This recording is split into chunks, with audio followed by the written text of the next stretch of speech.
It was an epic Such intro. an intro. That was a surprise. Were you expecting that?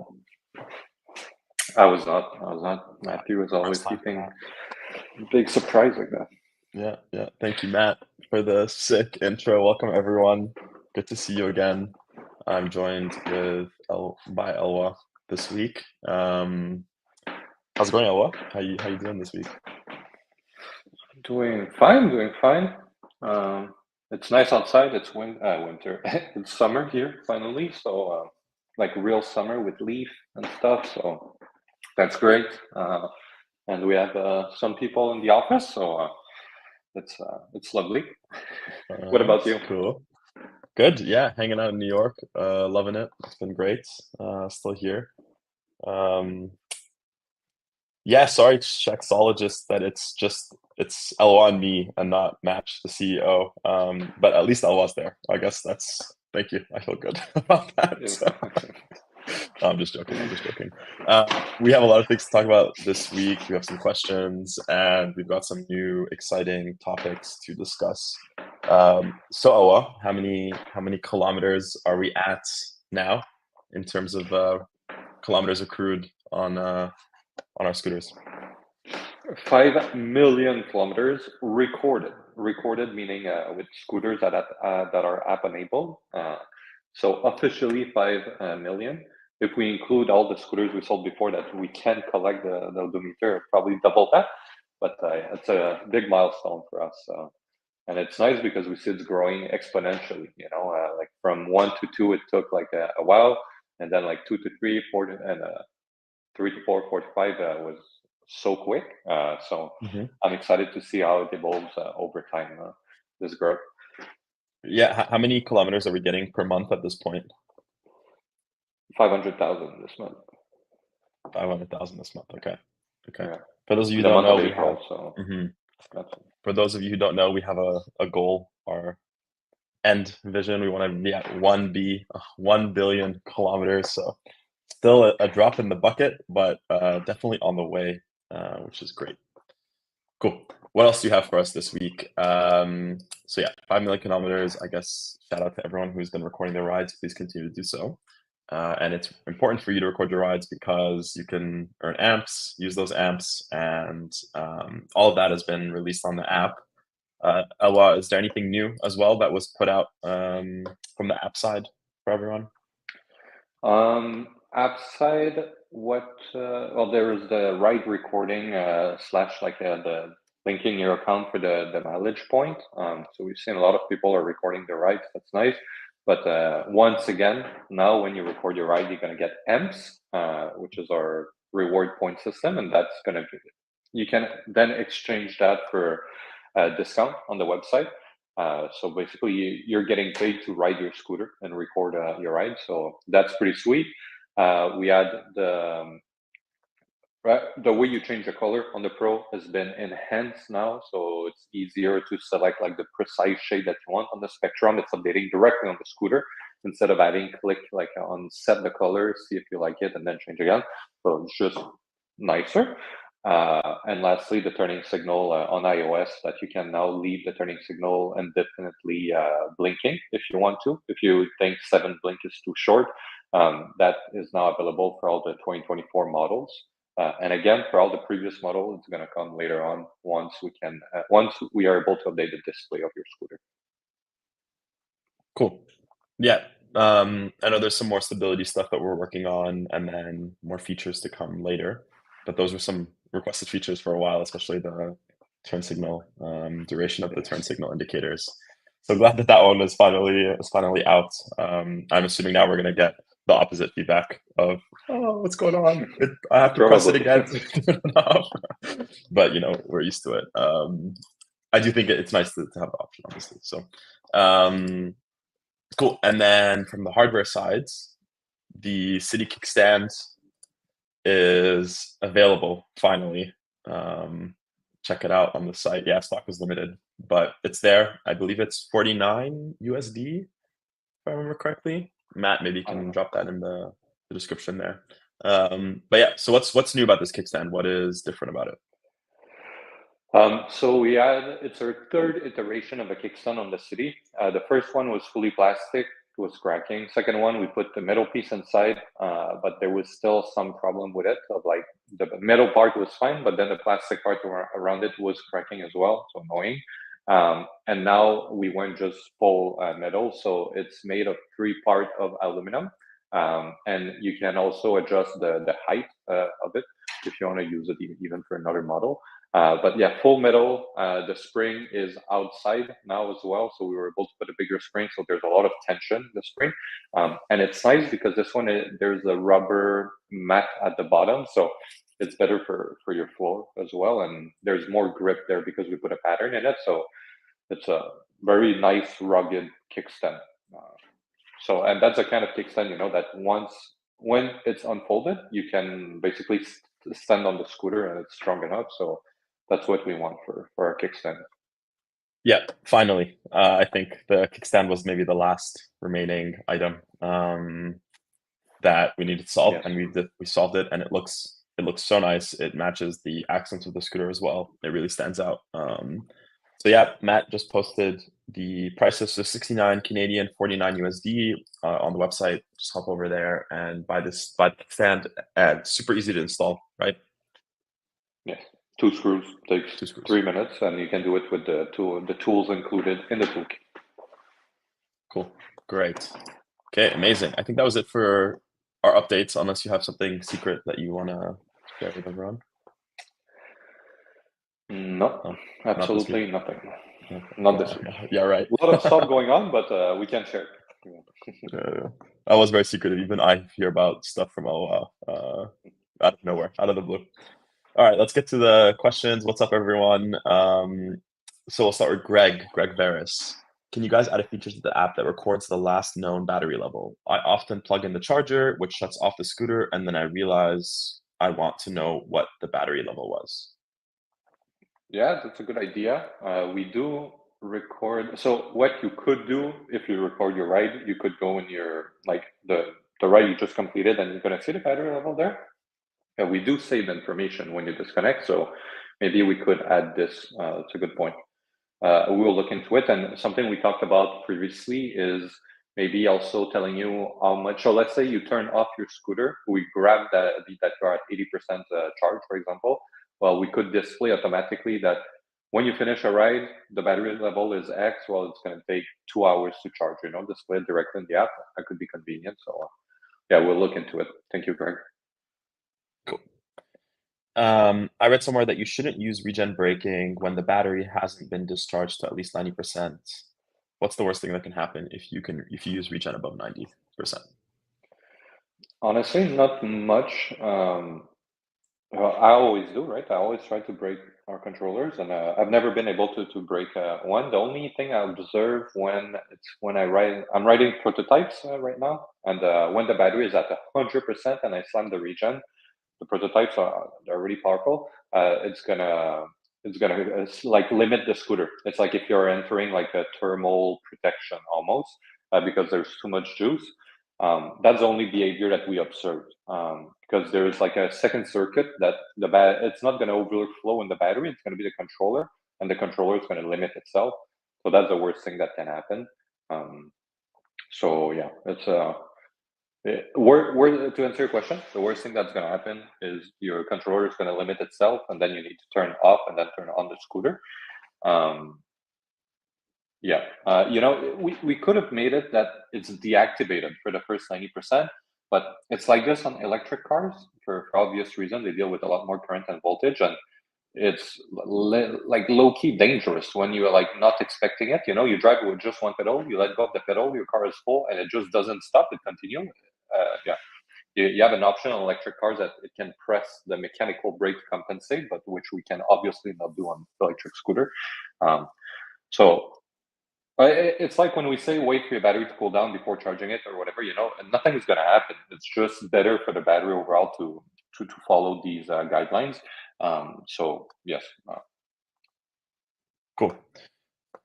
Ryan Ostrander wants to know if we'll be releasing a slower portable gallium nitride charger for the Apollo Pro.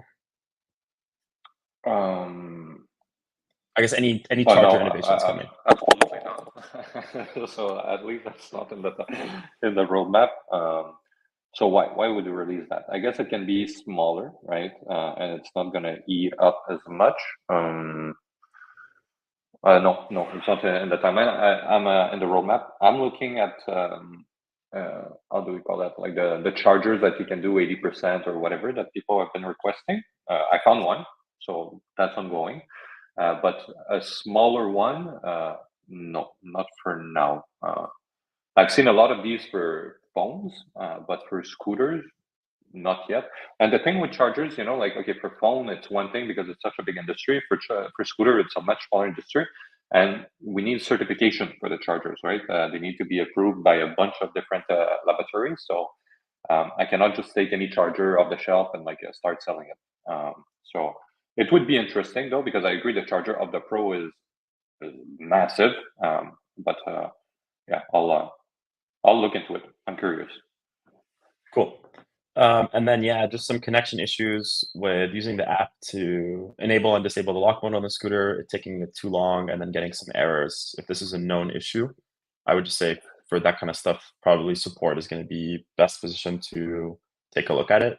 But I guess, Elwa, maybe more Yeah. generally, how's it going from the connection side with the app these days? So for the issue that you're having, I believe it's because when you turn on the scooter, or let's say you open the app, you try to click on the scooter to connect to it, and we have the auto connect going on at the same time, and it's frustrating because you're like, okay, I open, I click, and then auto connect is on, and then it's giving the error message. Then you click OK, you click again on the scooter, auto connect kick in again, and then you're like stuck in that loop. It happens to me. This is fixed. The version I'm running on my phone now is like it's giving you basically, it's telling you we're trying to connect, like wait before clicking on the scooter. So that's going to be, but it is fixed in the beta version that we have now. For the whole connection overall, we redid the whole onboarding of the scooter. So when you add a scooter like to your account, it's completely different now. All new screens, all new ways of dealing with the information as well. And we also use that occasion to redo the whole Bluetooth connection with the scooter. It was done the original one 3 years ago, and now we have like a team that is a lot more knowledgeable on how it works. So we were able to redo that process, and hopefully that's going to lead to a more stable connection with your scooter.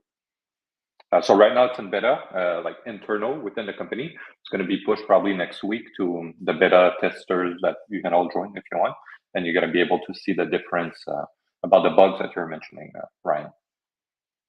Cool. Chexologist, do you have any service centers or partners that can directly service Evolve scooters after the NYC hub closure? Yes, we do. Mini Motors in Manhattan is the official partner. We've got some other partners on the way. You can check it out on our service locator on the website. Just go into our support page and then find a location near you. Search a city. You should be able to see everyone there, and we're continuing to update them. I believe we also got a new partner in New Jersey, maybe a bit further out, but we're working on it for sure. We're working on it. Cool. The Apollo Go scooter turning. Okay, I heard some complaints that the Apollo Go scooter turns off the indicators when charging, including the charge indicator. Does it show the percentage when charging? Okay, I think that's the question. No, it's a red light or green light. That's about it for indication that you're gonna get.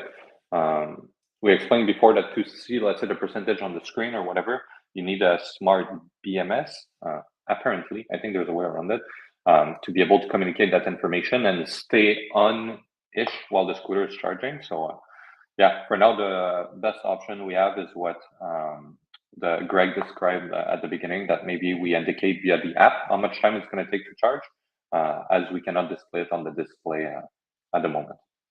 Yeah, cool. Ayaz, turn signal change was such a great change. We think so as well. Very, very requested feature we're excited to put out there. Andrew wants to upvote some mode-specific acceleration and regen settings. Mode-specific? I guess eco. Yeah, that could be interesting. Comfort. Yeah. The challenge, we can only, so you have like the gears that you can select the top speed for each gear. That's easy. That's, let's say we call it in the first menu. For acceleration and regen, how our controller are built, how it works is called advanced setting. We need to enter a deeper setting in the controller to change those values, and there can only be one value set at a time. It's not like gear with speed. It's the regen is going to be, or acceleration is going to be applied for everything about the scooter, and the scooter cannot move while we do this. That's why for when you try to change those settings, you cannot do it while moving. So for the moment, how it's even built infrastructure of the controller and display, it's impossible. But I agree, it would be sweet to have this in the future. All that being said, when you do change gear, like if you put it in eco versus comfort, the acceleration is different, and the acceleration curve always depends on the top speed that you choose. So you can get around with this. All that being said, the regen will stay the same. So yeah, maybe for future controller it would be interesting, but right now it's simply impossible how it was built. Cool. Borealis Knights is asking about the new headlight versus the old headlight. The new one is 2000 lumens, whereas the old one is 2500 lumens. Why would I choose the new one? I imagine this is the accessory. Accessory. So why would you choose the new one? A couple things. The new one, I would say it's just as bright or brighter. I know it's 2500 versus 2000, but it's very bright. So why the new one is better? There's a couple of reasons. There's 9 different modes, of pulsing, intensity, all of this. It's nice. And why do you care about the mode? It's because you can find mode that are almost just as good, like pulsing, let's say, instead of a flashing or always being on. That's going to save you a lot of battery. So that's sweet. The second reason is that you have a display now on the headlight, and you can see precisely in each mode how much battery hour you're going to get. That's convenient. And thirdly, the battery inside is bigger, so it's going to last longer. Like on one of the setting, it's 12 hours, I believe. And furthermore, because the battery is bigger, it's also a power bank now. So if you use the app but you don't have the quad lock wireless charging and you want a solution to charge your phone, well, that's it. You have the headlight and you have a little wire that you can connect directly to your phone and charge it to allow you to use the app for your whole ride, for example. And the way that it's attached, we got a lot of feedback that it's hard to attach on the air in the city. It's almost impossible, but it is possible. The new one is a rubber strap that goes around. So instead of being limited by a hard plastic like casing that needs to go around the handlebar, it's something you stretch, a rubber. And now the same headlight can be used on the Go, the Air, the City, the Pro, the Phantom, which is a lot more convenient for us, but also for you customers. If you have different scooter models, you can use the same headlight. Cool. How much do you stand by your IP66 water rating? Can you elaborate on this? How much do I stand? It's not subjective. It's not an opinion, you bring it to a lab and they do it. Maybe it would be interesting to post the video and the pictures when we do this. You bring it to a lab and they do the test. They put it on a little machine that rotates, and they have like a water jet spraying it for 30 minutes, I believe. And then they open it and see if there's water inside. And they do the same thing with dust. And dust is surprisingly harder than water because dust is getting absolutely everywhere inside. And it's not really dust, so it's like a fine particle. It's like it looks like a flour almost. They spray inside, and that's everywhere. But it's like UL 2272. How much do we stand by it? You get the paper. So that's the same principle for the IP66. All that being said, there is always edge case of people riding in the water, and it does get in. A lot more with our previous model than the new one, like the Go, for example. So we are, every production, we're improving this aspect of the scooter, about to make it more waterproof.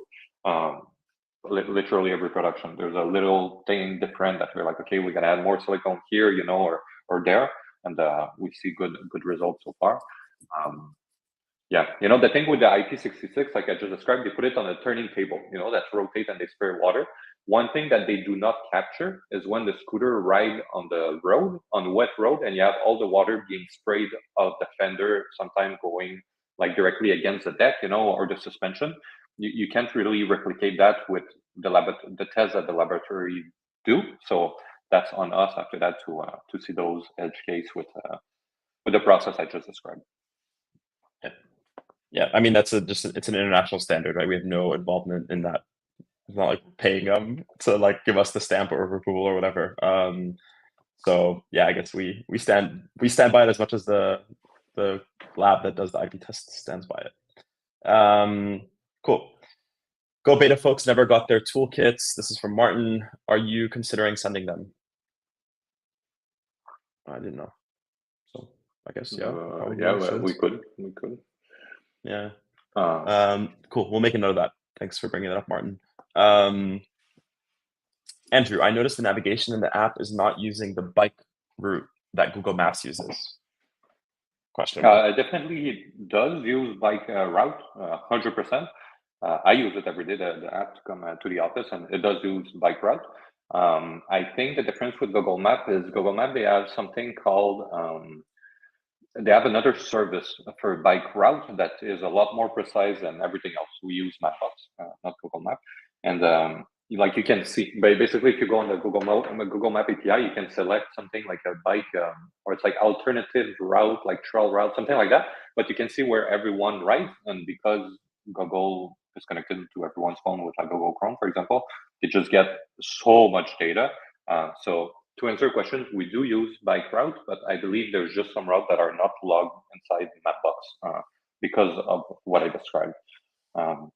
It's yeah, we're pretty happy with Mapbox so far, but maybe in the future we would switch to Google Map for these cases, because it is pretty good. Cool. Is the charger adapter for the Apollo Pro proprietary to Apollo? I've never seen an adapter this large. The part that plugs into the scooter. The charger adapter? No, it's not. Xiaomi use the same one for the M365. So no, it's not. All right. Any update on local repair shop for the Washington, D.C. area?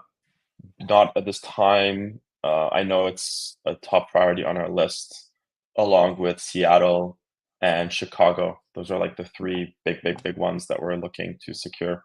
And again, a couple more options in New York too.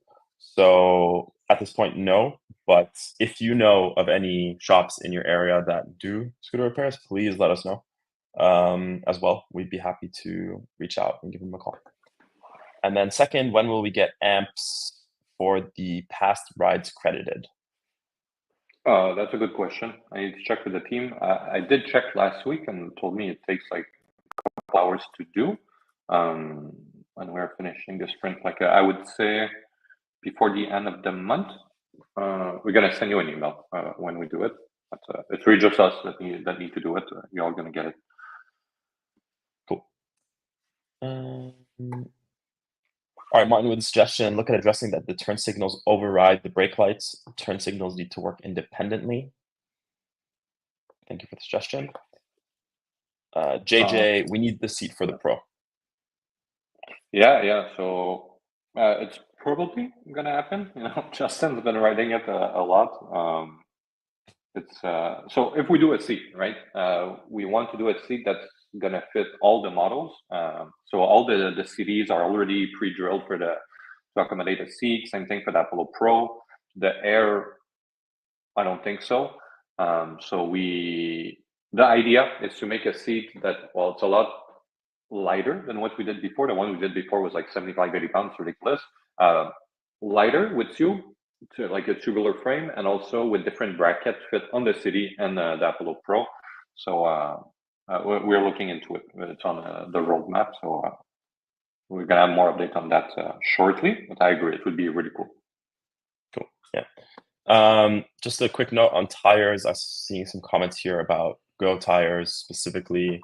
We're still receiving stock on things. I know we had a City tire outage, which was really unfortunate. Those they're express shipped. They should be arriving, I believe, next week, finally. And then I believe for Go tires, I don't have the date off the top of my head, but if you're curious about stock and when we'll be back in stock on items, you can just go to the website, click on the button on the product page that tells you to notify you when it's back in stock. And once it goes back in stock, we will email you and let you know, or reach out to our support team and they'll be able to check and get an estimate for you.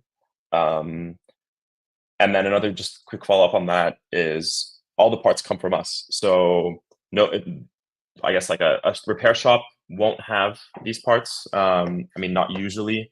Normally, those are placed on a per order basis, unless, at least for now. So if we don't have it, most likely they don't have it. But if there's a shop in your area, give them a call, ask them. They might maybe just have one or two lying around.